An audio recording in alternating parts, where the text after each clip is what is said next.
Hi guys, this is May. Hello po mga padangat ko. Isang mapagpalang gabi po sa inyong lahat, lalong-lalo na sa mga chismosang walang ambag sa lipunan dyan.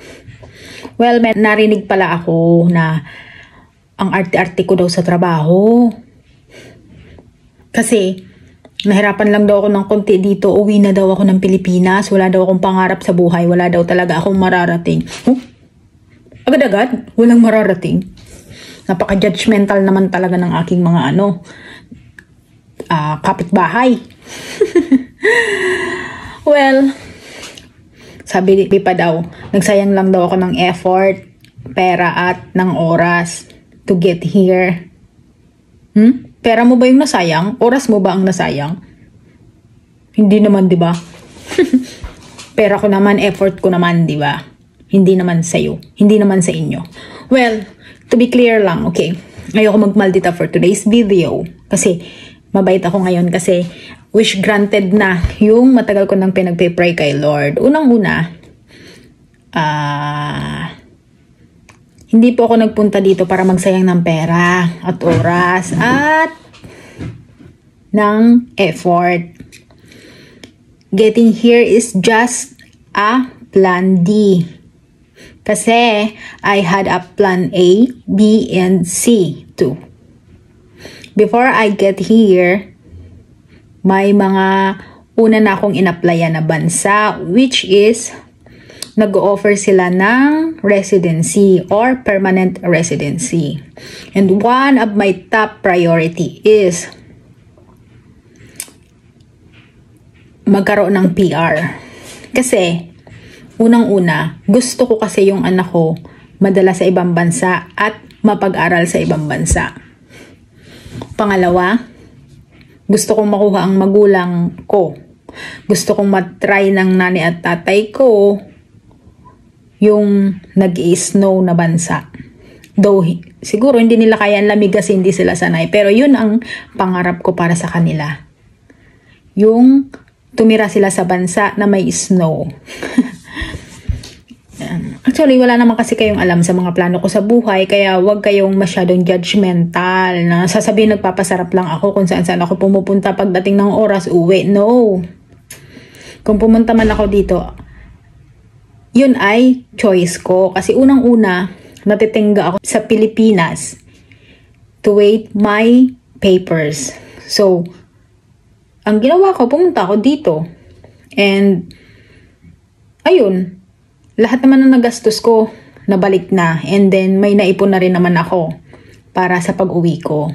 Kaya wala kayong alam. Wala kayong alam sa mga plano ko sa buhay. Kasi hindi ako nag-a-announce. Ngayon lang ako nag-announce. Actually, kanina lang, I posted on my day. And I was so shocked. Dahil nakita ko sa my day ko, 500 people seen my day. Wow. Okay. Ganon talaga. Marami pala talagang taong nakatingin sa akin. May mga tao pala talagang nagkukunyari lang na minamasdang ka. Tapos sasabihin nila, bakit uwi? Ang bilis-bilis naman. Paano? Hindi kaya yung trabaho doon.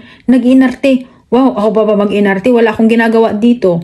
Mag-alaga lang kay Lolong. The reason why I want to go home is to be with my daughter. Kahit almost a week lang bago ako lumipad papuntang ibang bansa.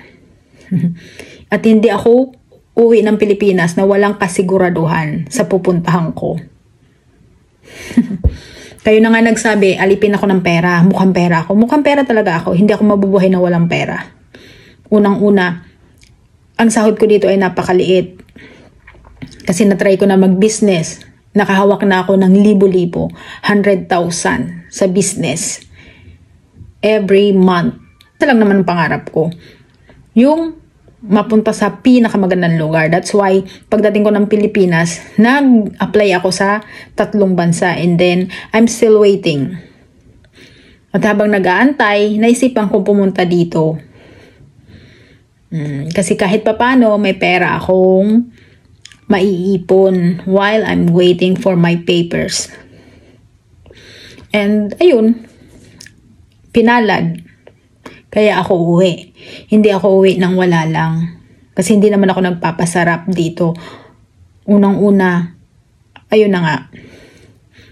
Pupunta ako sa bansa na kung saan pwede akong maging resident doon at pwede kong makasama ang anak ko forever. At ang nanay at tatay ko. Di bali na lang sa mga kapatid ko kasi may kanya-kanya na silang trabaho, may kanya-kanya na silang buhay. So, kung gusto nila doon, okay. At least, nandun na ako sa bansa na pwede ko silang makuha anytime. Yun lang naman ang pangarap ko eh. Simple, di ba? Yung makuha ang pamilya ko. At makasama sila sa bansa na may snow. O di ba? Sino ba naman ang ayaw? Lahat naman tayo nangangarap ng ganon. Mainit sa Pilipinas eh. Okay. Ayun. Di ba? Sa mga nagsasabi dyan na kaya ako uuwi kasi nahirapan ako dito. No, hindi mahirap yung trabaho ko. Matakan mo, gumigising ako alas 7. Alas 7, magpe-prepare ako ng pagkain ni Lolo. Hanggang alas 8, maglinis-linis ng konti kasi nakikita sa CCTV. Syempre kahit papano, punas-punas lang. Malinis ang bahay kasi sobra akong malinis sa bahay. And naglilinis ako ng CR every minute. Kasi pag ginamit ni Lolo talagang lilinisan ko siya. Pero sobrang linis naman kaya papadaanan ko na lang yan ng map. 7 to 8 ang time ng aking trabaho. 8 to 11 wala na akong gawa niyan. Nakahiga na lang ako dito, nagtitiktok, nanonood ng mga videos. Or kahit nasa sofa. Basta alam ko na okay na yung bahay, malinis na. And 11 to 12, prepare na ako ng lunch namin ni Lolo. 12 to 5, wala na akong gawa. Isa pa, itinanggal na rin ng amo ko yung pagluluto. Minsan na lang ako nagluluto. Tinanggal niya na kasi nakikita niya na si Lolo sa gabi hindi masyadong nakakatulog. So, sila na ang nagsa-shoulder sa pagluluto. Hindi na masyadong mabigat ang trabaho katulad ng dati kasi nga nagluluto ako. Pero love ko naman talaga magluto. Paano naman? Ayaw na ni amo. Ang gusto niya siya na lang kasi nga daw para males yung trabaho ko. Mantakin mo yan. 12 to 5 wala akong gawa. Kaya sino nagsasabi na ano. Tapos balik na ako ng trabaho ng 5 to 8. That's all.